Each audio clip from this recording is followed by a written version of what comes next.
Baik, Bang Hotman, siapa pengacara terhebat di Indonesia saat ini menurut Anda? Siapa pengacara terhebat di Indonesia?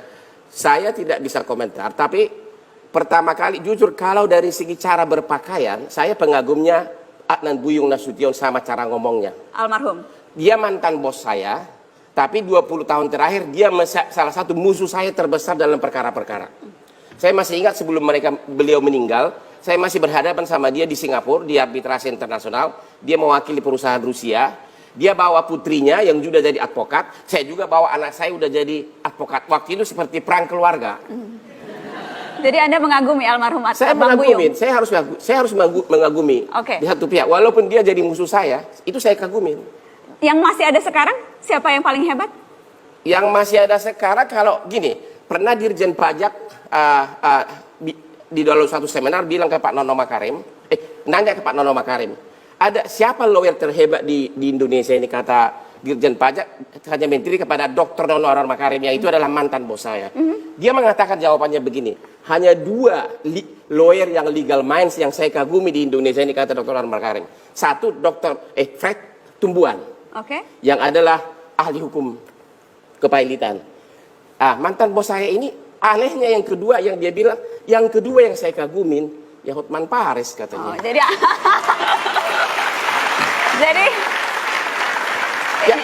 sebetulnya legal minds-nya, jadi sebetulnya Anda tuh mau muji diri sendiri pakai omongan orang. Cara pengacara kan seperti itu, pakai omongan orang untuk mengangkat diri sendiri. Jadi Anda mau bilang yang paling hebat saat ini saya sendiri. Saya udah mengatakan tadi adalah bahwa lawyer memang harus pintar bikin marketing dirinya. Nggak boleh munafik. Tidak boleh asalkan masuk TV hanya bukan gara-gara kasus lah, gebukin istrinya lah, inilah. Tapi kalau gara-gara menang di London, menang di sini, memang itulah impian semua lawyer. Asal tidak munafik. Banyak yang munafik menurut Anda? Ada beberapa yang super munafik. Misalnya munafiknya itu apa? Ya munafiknya gimana ya, kadang-kadang pamer naik mobil, padahal cuma itu mobilnya, itu pun kredit gitu kan. Terus tiap hari yang bicara mengenai kasus-kasus artis, kasusnya sendiri. Lawyer itu kalau terlalu banyak kebusukannya diceritakan di TV, klien akan ragu. Saya kasih contoh ya. Waktu putri saya kasih hadiah ulang tahun 17, mobil Bentley 9 miliar, itu bukan untuk kesombongan. Waktu itu saya publikasikan karena apa? Saya baru dilaporkan seorang artis ke Polda Metro Jaya. Klien saya banyak konglomerat, istrinya yang panas. Wah, kok pakai pengacara seperti itu sih, katanya. Kok? Iya kan, karena saya dituduh memukul artis ini kan. Jadi klien saya ini pada telepon. Anda tidak mau sebut namanya? Kenapa? Ya Anda tadi udah bilang namanya.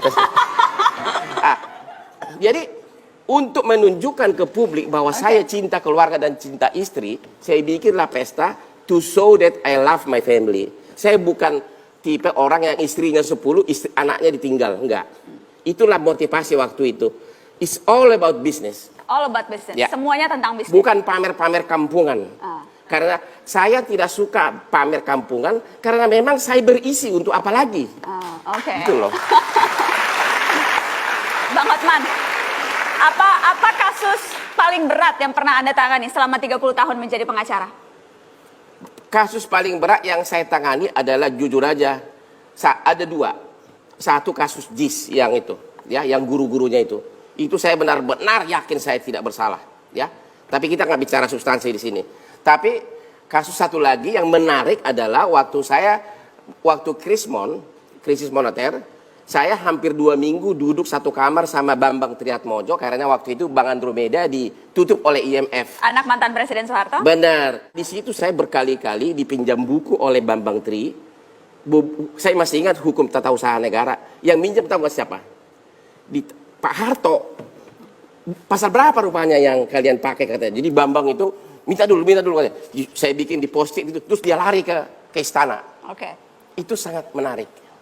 Karena seorang Hotman Paris loh, dari Danau Toba bisa sekarang anak presiden, nasibnya di tangan saya. Itulah kebanggaan seorang pengacara. Itulah kebanggaan seorang pengacara. Kita Bang Hotman, tadi Anda katakan memang bagian dari marketing, mencari sensasi, atau mungkin ini juga kah yang dilakukan, mencari sensasi? Kita lihat cuplikan ketika Hotman Paris menantang taruhan dalam salah satu sidang, khususnya sidang yang ini adalah sidang kasus Angelin di Bali. Kan saya sekarang musuhin gua tuh. Saya nggak bermusuhan, kadang kata bermusuhan kan. Jadi nggak boleh digini nih. Aduh, kejam banget sih persaudaraan ini. Masa gara-gara Margaret kita ketemu dia. Ingat Tuhan lah, itu aja pesan saya. Hah? Ingat Tuhan. Ya, itu aja. Oh, Udah, yang lain-lain nggak usah dikomentarin. Komentar saya. emang gua nggak pernah ingat-ingat. Sekarang gini, kalau gini aja deh, daripada kita berdebat, kasih Rolex, enggak, mana Rolex, ada Rolex enggak? Kita orang susah. Kau kan yang menantang. Iya, makanya aku tantang, kalau sampai Margaret,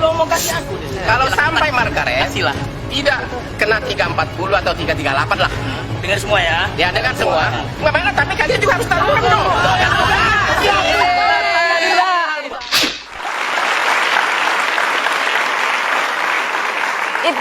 Itu juga bagian dari menarik perhatian publik dengan mengajak taruhan lawan Anda? Jujur iya. Jadi waktu itu suasana di pengadilan lagi nunggu sidang. Jadi pada panas malas-malasan, saya langsung iseng panggil Haposan sama wartawan. Mau nggak bikin berita? Berita apa? Kata, sini saya bilang. Ya, langsung. Jadi begitu saya ketemu Hotman Sitompul yang dianggap orang sangat senior, saya panggil, hei kau sini kau, gue bilang. Tentu kan wartawan yang sedang duduk langsung bangun. Ada apa nih, mau berkelahi apa gitu kan. Begitu sudah saya panggil, sini kau, wartawan langsung siapkan cerobongnya. Ya, kameranya. Ya. Jadi langsung pembicaraan itu diliput. Itu ide hanya timbul dalam 1 detik. Makanya saya bilang, setiap murid saya di PKPA saya bilang, to be a successful lawyer, sebagian adalah lahir dari kandungan ibunya, by biologis. Apa jadi maksud Anda jadi sejak Sudah bagian dari diri kita itu, bahwa tiba-tiba ide itu timbul. Oh, gitu. sejak dalam kandungan Anda sudah cemerlang, Anda mau bilang gitu? Bukan secara biologis. Tapi itu berarti Anda cuma bercanda ketika taruhan 1 miliar? Saya cuma bertanda, iseng karena sidang jadi belum mulai. tidak betul-betul berani untuk melepas. Oke. Itu Rolex Anda yang 1 miliar itu, Bang? Benar. Yang itu? Saya yakin, karena saya udah yakin benar pasti Margaret kena 340. Oke. Karena saya udah yakin benar. Selama 4 bulan persidangan, dari cara bertanya hakim kita udah tahu kena kemana nih. Jadi makanya saya berani. Kalau yakin kalah saya nggak mungkin tawarin. Saya ingin tahu statistik kemenangan dan kekalahan Anda berapa banyak? Anda menghitung tidak? Berapa kali Anda kalah, berapa kali Anda menang? Namanya lawyer pasti pernah kalah, ya. Namanya lawyer pasti pernah kalah, ya. Tapi memang kebetulan untuk bankruptcy boleh dikatakan memang saya kemenangannya sangat banyak, tapi pernah kalah. Pernah kalah. Ya. Salah satu yang paling penting bagi lawyer adalah, ini pesan saya juga, adalah mengikuti opini publik, ya. Kemana arahnya publik itu?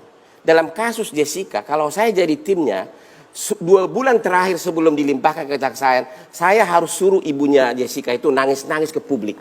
Bagaimana anaknya ditahan tanpa ada bukti. Tapi entah kenapa, ibunya ini kok disimpan terus. Padahal kalau seorang ibu nangis-nangis depan publik, pasti Kapolri, Kapolda akan tersentuh hatinya. Mungkin istrinya yang tersentuh. Gimana sih Pak, gitu kan. Ya, kayak kemarin di persidangan kemarin. Ya. Jadi Anda ini membuka trik bagaimana seharusnya mengambil opini publik. Waktu kemarin. Jadi fakta hukum menjadi nomor 2. Yang penting opini. Itu adalah realita. Karena contoh dalam kasus Jessica, itu kan buktinya saksi ahli doang. Kalau saya jadi tim kuasa hukumnya, tinggalkan ruang sidang. Karena itu bukti sudah bukan bukti yang sah. Kenapa Anda bukan tim kuasa hukumnya? Kenapa? Kenapa Anda ada rahasia tertentu di situ. Oh, Anda diminta tapi tidak mau, atau memang sengaja tidak mau meminta Anda, keluarga Jessica? Antara iya dan tidak. Anda pasti mau dong kasus yang menyita begitu banyak sempat perhatian ada publik. Waktu itu hampir, tapi ada rekan angkatan mengatakan janganlah. Jadi ada sedikit rahasia di balik gitu loh. Okay. Tapi memang itu kasus sangat menarik. Sangat menarik dan Ya. Anda mengikuti terus.